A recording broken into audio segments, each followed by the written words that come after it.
어서오세요. 프라델러 K 채널에 오신 것을 환영합니다. 얼마 전 올렸던 맥스프로 경찰용 M랩 제품 설명에 이어 이번에는 조립 과정과 완성입니다.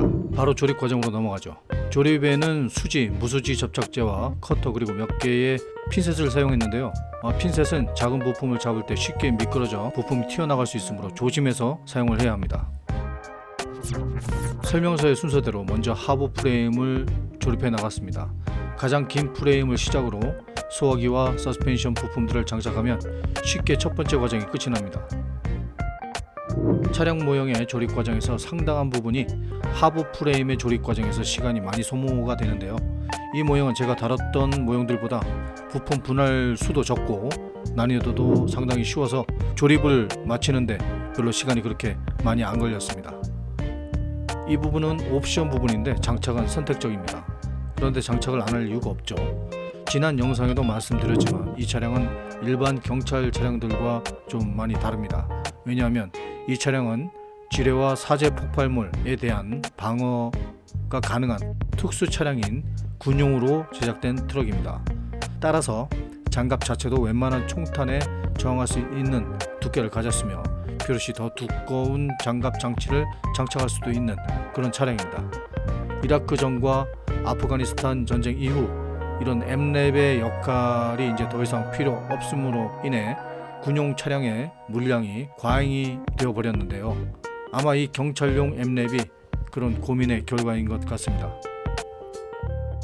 법 집행용으로 사용되는 M랩은 전장에서 사용하던 차량과는 다르게 포탑이 제거되고 검정색으로 도색이 되어서 운용이 되고 있습니다.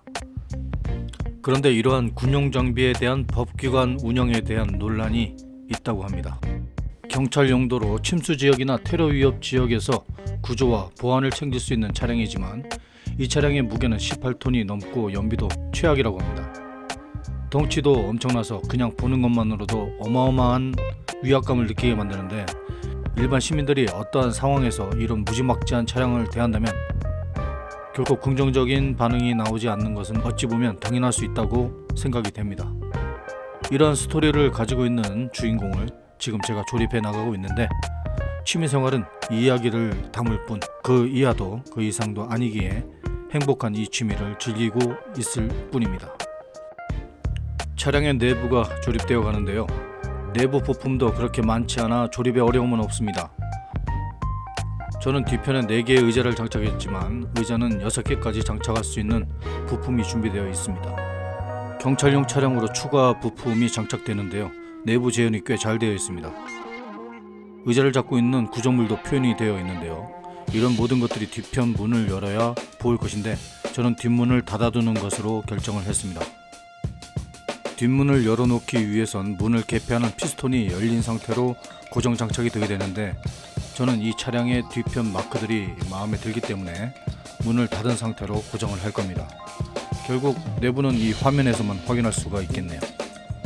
만약 다음에 군용 맥스 프로 M랩을 다시 만들 수 있는 기회가 된다면 내부를 개방하는 쪽으로 선택을 할 겁니다. 상부에는 터렛이 장착되지 않기 때문에 별로 부품이 없습니다. 차량 전면부도 간단하게 작업을 할 수 있는데요. 전면 유리창 양쪽 옆에 장착되는 안테나는 경찰 차량에서는 필요가 없어 잘라내고 장착을 해야 합니다. 이 차량은 높이가 3m나 된다고 하는군요. 첫 차량은 2007년도에 생산이 되었고 현재도 운영이 됩니다. 한국은 지형적인 문제 때문에 이 차량이 도입이 안 되었다고 하는군요. 주한미군 쪽은 혹시 있을 수도 있겠습니다. 조립 과정은 이렇게 진행이 되어 완성이 되었습니다. 본격적인 도색을 하기 전에 프라이머를 바르기로 결정을 했습니다. 프라이머는 블랙을 선택을 했는데요. 차체에 음영을 부여하는데 블랙 프라이머가 더 나을 것 같았습니다. 내부까지 블랙 프라이머를 적용을 했습니다. 블랙의 도색 위에 좀 더 색상이 연한 도료를 뿌림으로써 드러나는 부위와 숨어있는 부위의 도색차로 입체적인 느낌을 얻기 위함이죠. 좀 더 욕심을 내서 블랙의 색상 위에 화이트 색상의 프라이머로 음영의 차이를 내려고 했습니다만 그렇게 효과적이지 않지만 미미한 효과를 기대한 작업입니다. 샌드 빛깔의 도료 2가지와 화이트를 가지고 실내를 도색을 할 건데요. 두 샌드 계열 색상은 약간의 채도의 차이를 가지고 있습니다. 단조로운 색상보다 그라데이션 느낌으로 도색을 해나갈 겁니다. 먼저 좀 어두운 색상으로 실내 전체를 덮었습니다. 물론 실내만 샌드 색상으로 칠했습니다. 마스킹 작업을 하지 않고도 실내 부분에 도색하는 데는 큰 문제가 없었습니다. 좀 더 밝은 색상을 사용하여 밝게 하고자 하는 부위에 도색을 합니다. 물론 처음 사용한 도료의 화이트의 농도를 늘려가면서 도색을 하는 것도 방법입니다. 어떤 방법이든 결과를 위해 선택만 하면 되죠.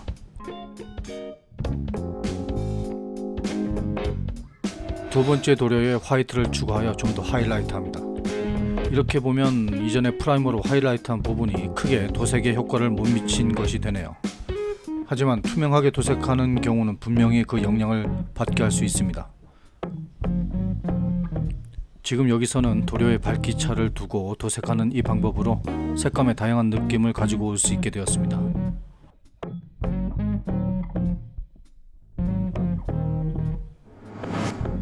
시트는 붓도색을 하는데요. 도료는 아크릴을 선택했습니다. 아크릴 도료는 손쉽게 조합하여 원하는 색상을 다양하게 표현할 수 있어서 좋습니다만 붓도색의 질감을 염두를 좀 해야 합니다. 의자 부분은 오히려 그 질감들을 이용할 수 있는 부분이기도 하죠. 이 부분에서는 잘 보이지는 않지만 의자 테두리 가장자리 부분에는 조금 밝게 처리를 했습니다.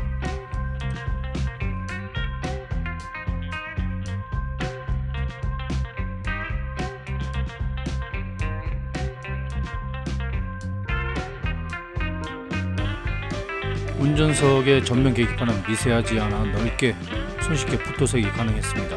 도색을 하고 나니 훨씬 더 입체적입니다. 오른쪽 모니터는 푸른빛깔에 돌게 도색을 했고 이제 이 위에 좀 더 입체감을 주기로 했습니다. 부드러운 모의 붓을 사용하여 드라이 브러싱을 했습니다. 색상은 그레이의 아크릴을 사용하였고 충분히 붓에 남은 도료를 닦아내고 튀어나온 부분에 집중하여 붓질을 했습니다.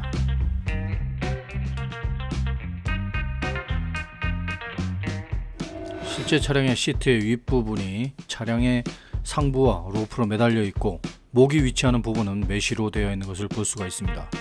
이 부분은 차량에 폭발이 발생할 때 의자를 붙들어 두기 위한 것이라는데 정확한 작동 원리는 모르겠습니다. 아시는 분들은 댓글을 부탁합니다. 운전석 계기판은 전체적으로 투명한 유리로 덮여 있습니다. 저는 이 부분에 클리어 도료를 사용하여 비슷한 효과를 연출하는 것으로 했습니다. 여러가지 작동 버튼과 스위치가 보이지만 이 모든 것의 기능을 알 수 없기에 정확한 도색은 생략했습니다. 내부의 볼트 머리에는 좀 더 밝은 효과를 주어 차량 내부의 밋밋함을 보완하려 했습니다. 약간 얼룩진 느낌을 주기 위해 오일 도료를 사용하는데요. 오일을 희석시키는 용액은 오일용 붓세척액입니다. 처음에는 너무 세척액을 많이 섞어 연한 느낌을 주었는데 이후에 조금 오일 농도를 늘려 적용을 했습니다.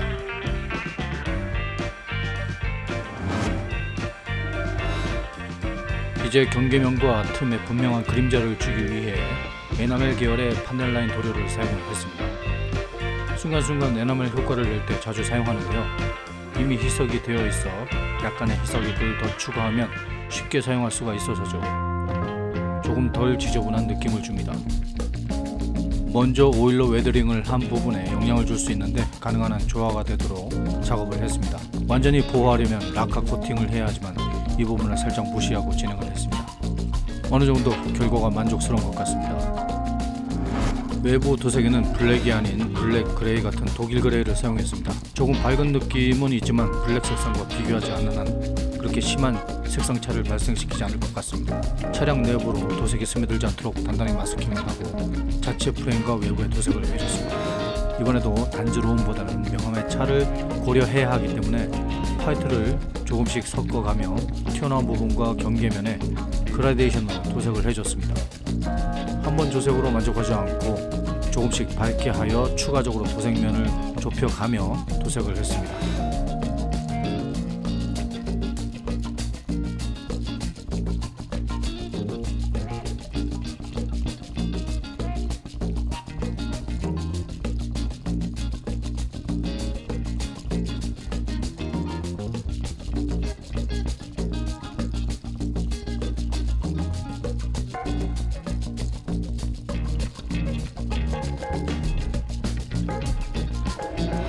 판넬의 경계면은 다시 한번 어두운 색으로 경계선 부분만 따로 도색을 해줘서 좀 더 자연스러운 명암을 만들어 주었습니다.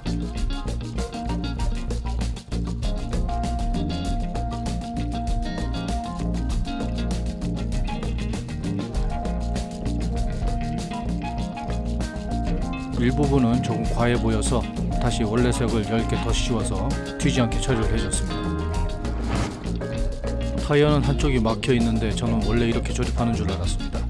막힌 부분을 대충 뚫어도 휠이 들어가면 자연스러워집니다. 타이어는 접착제 없이 장착이 가능해서 붙여놓습니다. 문을 조립해서 완전히 붙여주고 유리창은 마지막으로 순서를 잡습니다.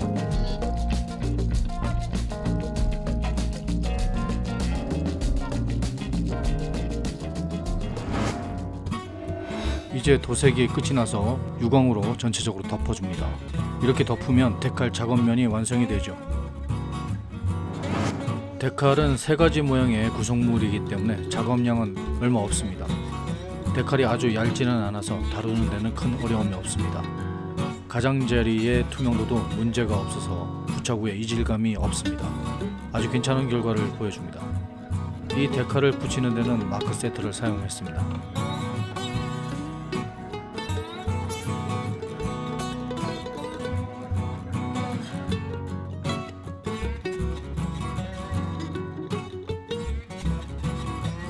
데칼 작업 후의 차량은 많이 달라 보이네요. 멋집니다.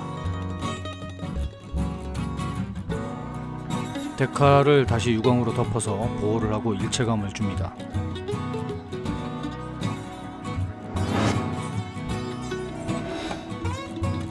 이제 본격적으로 차량에 효과를 주게 됩니다. 먼저 블랙의 에나멜 도료를 희석액에 충분히 희석하여 판넬 라인 사이에 흘려 넣었습니다. 정확히 흘러 들어가지 않아도 나중에 굵게 펴서 명암과 그라데이션 느낌을 주면 되기 때문에 넘치는 부분은 문제가 되지 않습니다. 이 작업만으로도 차량은 이제 자신의 형체를 제대로 갖추기 시작할 겁니다.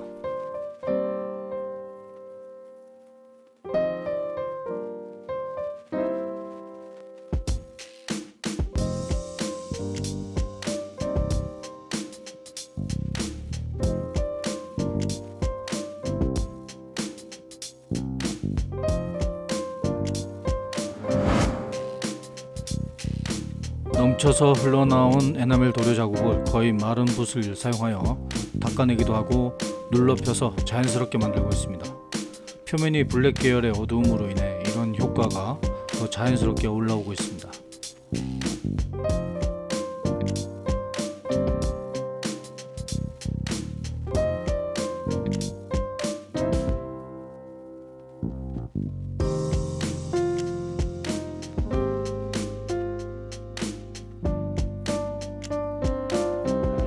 이제 이 모든 부분을 보호하기 위해 반광으로 표면을 덮었습니다. 차량 표면이 많이 자연스러워졌군요.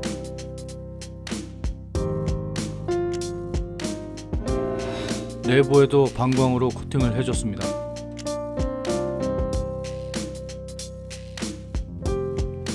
안타깝게도 이 차량의 내부는 완전하게 볼 수 없게 됩니다. 몸체를 완전히 덮어서 마무리를 합니다.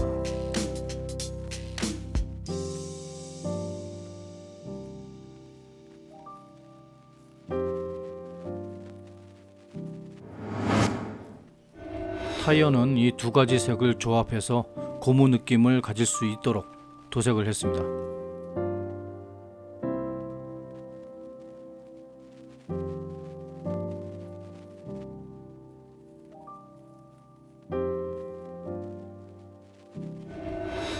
차량의 타이어는 가장 많이 오염이 되죠. 이 차량의 경우는 주로 도심을 운행하기 때문에 밝은 샌드 계열보다는 조금 그레이 빛깔의 오염으로 표현을 했는데요. 타이어를 칠한 조합 색상에 탄색을 섞어서 만들었습니다.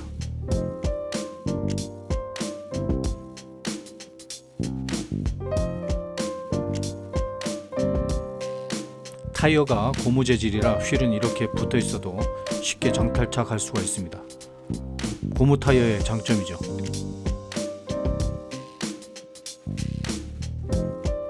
차량에 휠이 들어가는 부분에도 도심의 오염을 표현해 줘야 하죠. 타이어 휠 룸을 비롯하여 프레임의 하부에도 같은 오염을 적용합니다. 이 모형의 프레임에 대해서는 특별한 효과를 적용하지 않았는데 어차피 하부의 효과는 아무리 열심히 해도 시야에 보이지 않는 부분이라 상황에 따라 노력의 정도를 달리합니다. 타이어 그루브 사이에 낀 오염을 표현하기 위해 피그먼트를 적용하는데요. 저에게 피그먼트 정착액이 없어서 급한 대용품으로 마크 세트를 사용했습니다. 어느 정도 점도만 가지고 있다면 피그먼트 정도는 잡고 있을 것 같습니다. 이 차량은 도심의 콘크리트 바닥을 달리겠지만 그런 타이어는 너무 심심할 수가 있습니다. 어느 정도 비포장 도로를 운행한 차량으로 설정을 해서 오염을 남기되 너무 과하면 또한 이질감이 생길 수 있으므로 최대한 닦아내고 최소한의 오염만이 남아있도록 했습니다. 장착한 타이어 표면에 에나멜 신너를 사용하여 어느 정도 오염이 흘러나가게 하고 과한 부분은 조금씩 닦아서 자연스럽게 했습니다.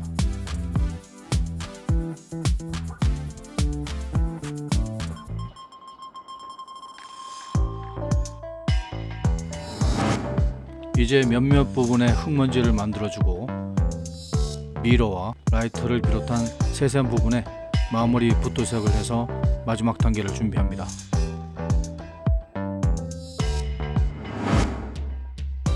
여전히 차량 외부의 색채의 입체감이 부족한데 이런 부분을 보완해 나갑니다. 일단 볼트와 돌출된 부분에 기본색의 화이트를 조합해서 조금 밝게 만들어서 칠해줍니다. 차량 외부 가장자리 부분에도 이러한 붓질을 통해 좀 더 밝고 달채로운 느낌이 나도록 하고 있습니다. 이러한 효과를 적용함으로써 판넬 가장자리나 접합 부분들에 조금 더 입체감을 줄 수가 있습니다.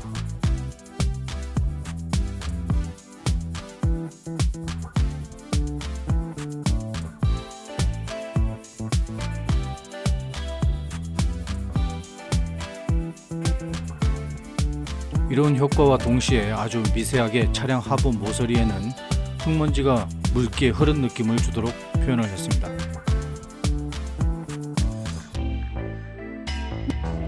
이제 이런 브러싱을 금속 느낌이 나도록 하겠습니다.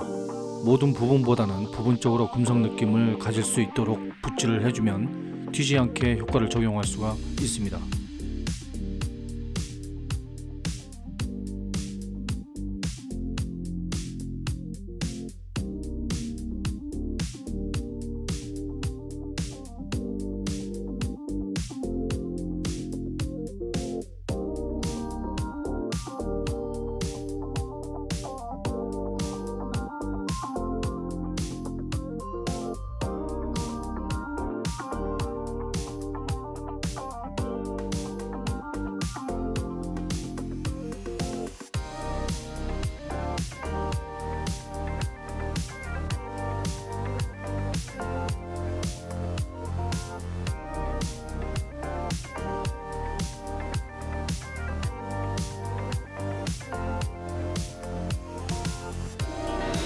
이 브라운 에나멜은 아주 유용하게 사용이 되는데요. 배기구의 녹슨 부분에도 효과를 보입니다.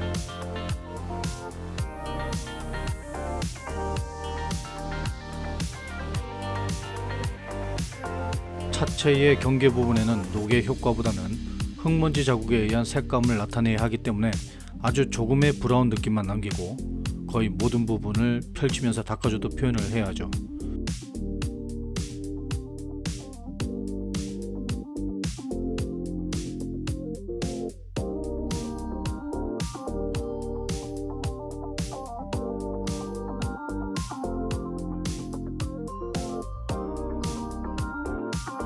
요즘 차량은 녹이 발생하는 경우가 없다는 것을 고려해야 합니다. 녹 표현이 아닌 흙먼지로 보이게 표현하는 게 중요하죠.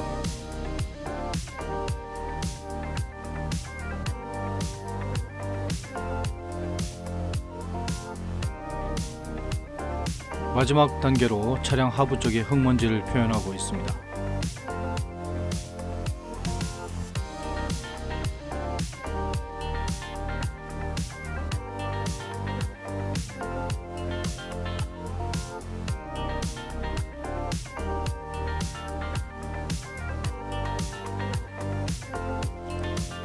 자, 이제 모든 작업이 끝났습니다.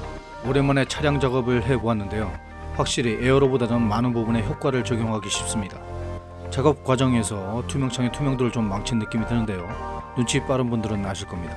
항상 작업을 하다 보면 부족한 부분이 드러나게 되네요. 짧지 않은 시간 제 영상을 봐주신 여러분 감사드리고요. 다음에는 실수가 없는 작업 결과를 보이도록 하겠습니다. 생소할 수 있는 엠랩 차량에 더군다나 경찰용 차량 작업을 같이 따라오신 여러분 수고하셨고요.